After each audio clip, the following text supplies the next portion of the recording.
Papansin niyo mga mima ko, naangat niya yung aking hijab. Makapal po yung hijab ko na yan mga mima.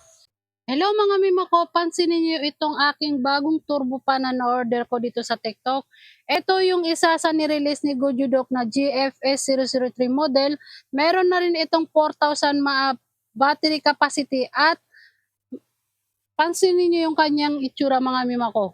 Wala kayong ibang makikitang pindutan dyan maliban dito sa isang to. Siguro nagtataka kayo kung nasaan yung pindutan yan ng on and off. Ayan, nakikita nyo yung nakadikit dyan na sticker na naka-arrow dito. Ibig sabihin, nandito yung on and off button niya mga mima. Ilulong press mo lang yan. Ayan, umandar na siya. Ang kagandahan sa turbo pa na ito mga mima ko, meron na siyang LED display dito kung saan nakikita mo kung ilang percent na yung turbo pan mo at kung ilan yung speed wind level na naka-place sa kanya. So, pakita ko sa inyo kung gaano kalakas yung kanyang 100 wind speed level. Naka 100 yan. Ganito yung kalakas yung kanyang 100 mga mima ko. Kung mapapansin yung mga mima ko, naangat niya yung aking hijab. Makapal po yung hijab ko na yan mga mima.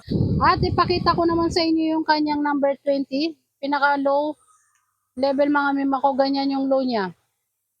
Ayan. Ang ganda ng turbo pan na to mga mima ko kasi malawak yung pinaka-head niya at malaki yung pinaglalabasan ng hangin. So, ibig sabihin malakas yung hangin niya. Isa pang kagandahan sa ating turbo pan, makikita mo dito kabilang side yung kanyang lagayan ng lanyard. At ang advantage nitong turbo pan natin mga mima ko is magagamit mo to kahit nakasabit sa leeg mo. Bakit? Kasi yung kanyang pinakaulo is nabebend ng ganyan. So, kahit nakasabit sa leg mo, gamit na gamit mo pa rin yung hangin niya dahil naka-direct yung hangin sa mukha mo.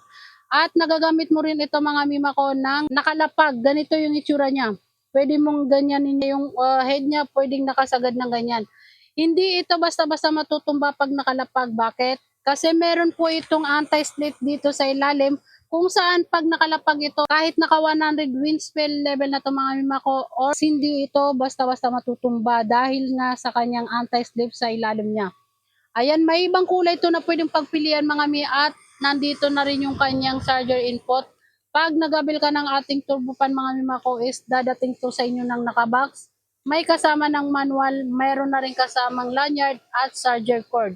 So ayan mga mima ko, kung gusto nyo magabil ng ating turbo pan, click nyo lang yung ating yellow basket.